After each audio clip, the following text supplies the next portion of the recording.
Hello guys, कैसे हैं आप लोग। उम्मीद करते हैं खैरियत से होंगे। मार्केट की अपडेट के साथ दोस्तों मौजूद हैं आपके सामने। बड़ा दिन है आज, एफओएमसी मीटिंग होने जा रही है और इस एफओएमसी मीटिंग के बारे में जो है ना एक्सपेक्टेशन ये है सारे ट्रेडर्स की और पॉली मार्केट के अंदर एनालिस्ट की कि यहाँ पर जो नंबर आएगा वो अनचेंज्ड आएगा।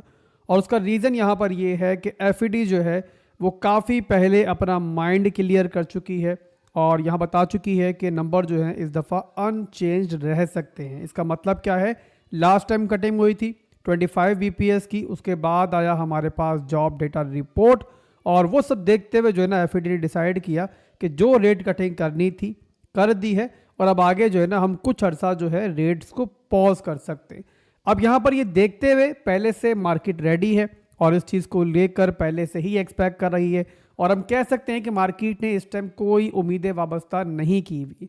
पर इन सब के बाद दोस्तों यहाँ पे चाहे रेट अनकट रहते हैं, चाहे रेट ये पॉज रखते हैं, तब भी यहाँ पर जो लबो लहजा होगा ना जेरम पॉल का स्पीच के अंदर, वो बहुत मैटर करेगा। यानी कि आगे के बारे में क्या उनके ख्यालात हैं मार्केट को लेकर, क्या आगे भी वो रेट कटिंग करना चाहते हैं या फिर वो यहाँ पर जो है ना कोई ऐसी इंडिकेशन दे देते हैं कि भाई रिलैक्स बिडिंग जो होगी वहाँ पर भी रेट नहीं कटिंग करेंगे। तो ये चीज़ जो है ना मैटर करेगी। यानी कि हम जो है ना बिल्कुल यकतरफा नहीं सोच सकते, हमें यहाँ पर जो है स्पीच का वेट करना पड़ेगा। इसके अलावा चाहे 10% सही, 20% ही सही, यहाँ पर एक और पॉइंट भी मार्केट में मौजूद है कि जो डोनाल्ड ट्रंप है वो अपनी लास्ट स्पीच के अंदर ये क्लियर बोल चुके हैं कि उनकी ख्वाहिश ये है कि रेट कटिंग जो है ना वो होनी चाहिए और उन्होंने एफईडी के ऊपर, एफओएमसी के ऊपर जो है काफ़ी ज़्यादा प्रेशर भी बिल्ड किया है कि आप जो है मजीद रेट कटिंग करें। तो इन्हीं सारी रीजंस को देखते हुए जो है ना आज की रात जो है ना, जो कि पाकिस्तान में रात होगी बट ज़ाहिर यूएसए के अंदर वो सुबह होगी,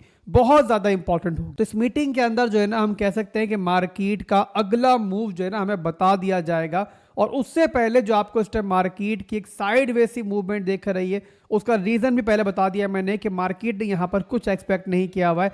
बट वो कहते हैं ना कि अगर सोच से ज़्यादा मिल जाए तो ज़्यादा फिर खुशी होती है, तो मार्केट भी ज़्यादा खुश होगी। तो यहाँ पर अगर तो रेट कटिंग नहीं होती है तो यहाँ पर एक न्यूट्रल वैल्यू होगी और इसके साथ ब्रैकेट में आप ये शामिल कर लो कि यहाँ पर जो स्पीच होगी उसके बाद वो मैटर करेगी। यानी कि यही न्यूट्रल वैल्यू जो है ना वो पॉजिटिव बन सकती है अगर स्पीच के अंदर अच्छी बातें हो जाए और यही न्यूट्रल वैल्यू जो है वो यहाँ पे बेरिश भी हो सकती है अगर यहाँ पे स्पीच में कोई बुरी बात कर दे। इसके अलावा अगर यहाँ पर अनएक्सपेक्टेड एक नंबर आ जाता है, यानी कि यहाँ पे रेट कट कर दिया जाता है और डोनाल्ड ट्रंप का प्रेशर ले लिया जाता है, तो फिर जाहिर सी बात है ये मार्केट के लिए बुलिश होगा।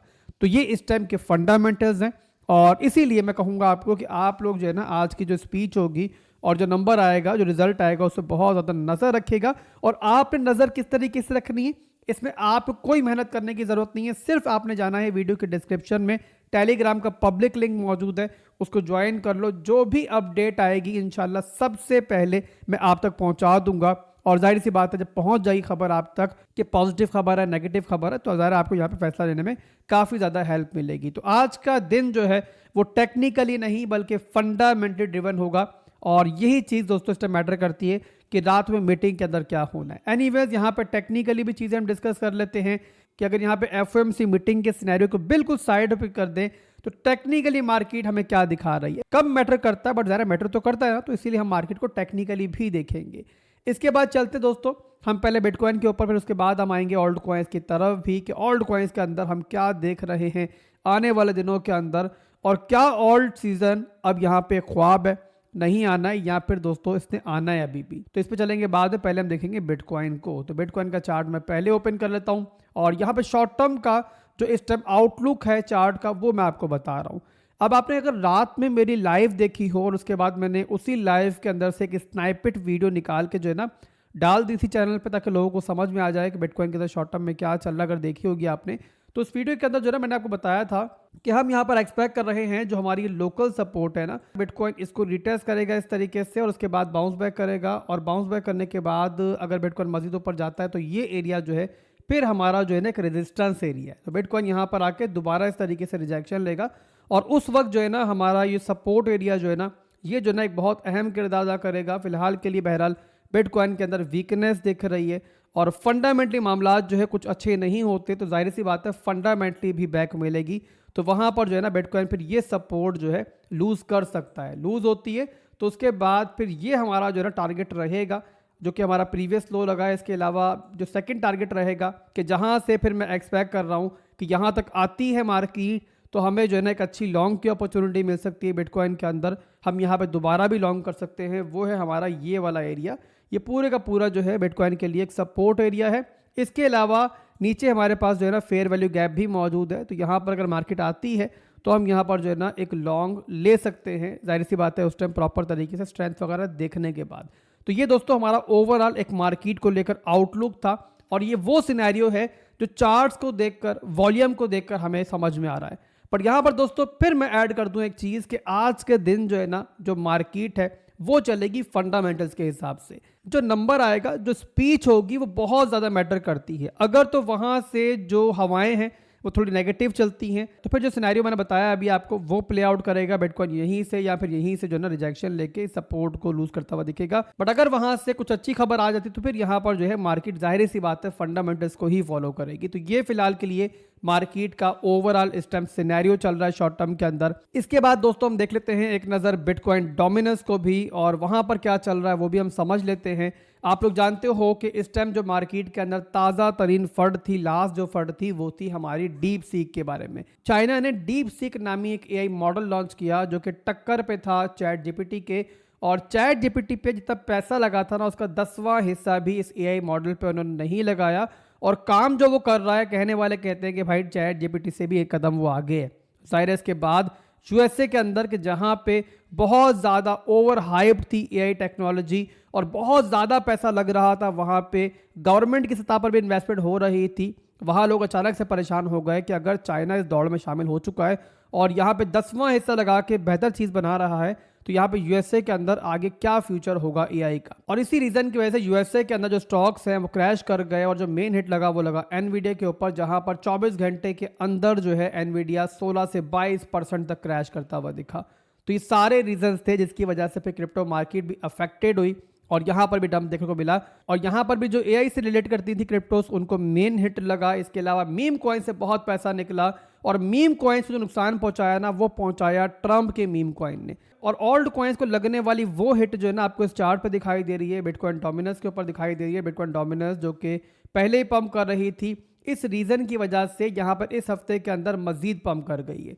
तो यहाँ पर इसका मतलब ये है कि पैसा ओल्ड कॉइन से निकला है और या तो वो स्टेबल्स के अंदर गया है, यहाँ पे बिटकॉइन के अंदर गया है। जाहिर है बिटकॉइन मार्केट का सेफेस्ट एसेट कंसीडर किया जाता है। तो यहाँ पे जो इन्वेस्टर्स होते हैं, बड़े ट्रेडर्स होते हैं, वो खुद को महफूज समझते हैं किसी फंड के अंदर कि वो पैसा निकाल के या तो फिर स्टेबल्स में रख लें या फिर बिटकॉइन के अंदर रख लें। तो इसी रीजन की वजह से बिटकॉइन जो है ना आपको स्टिल दिख रहा है कि अपनी सपोर्ट्स को, अपने पूरे के पूरे स्ट्रक्चर को होल्ड कर रहा है। बट क्रिप्टो मार्केट में हमने एक चीज़ बहुत बार देखी है कि जब ज़्यादातर लोग एक तरफ देखना स्टार्ट हो जाते हैं ना, तो वहीं पे जो है ना मार्केट पे लोगों को हैरान करती है। याद रखो जो बड़ी वेल्स हैं, जो बड़े मार्केट मेकर्स हैं, उनका पैसा तभी बनता है कि जब मेजॉरिटी ऑफ लोग जो है जिस तरफ देख रहे हो मार्केट उस तरफ ना जाए बल्कि उसके ऑपोजिट जाए। तो अब भी अपने इर्द गिर्द आपको दिख रहा होगा कि मार्केट में इस टाइम भरपूर फंड है मीम कॉइन्स को लेकर, एआई कॉइन्स को लेकर, ओवरऑल ओल्ड कॉइन्स को लेकर।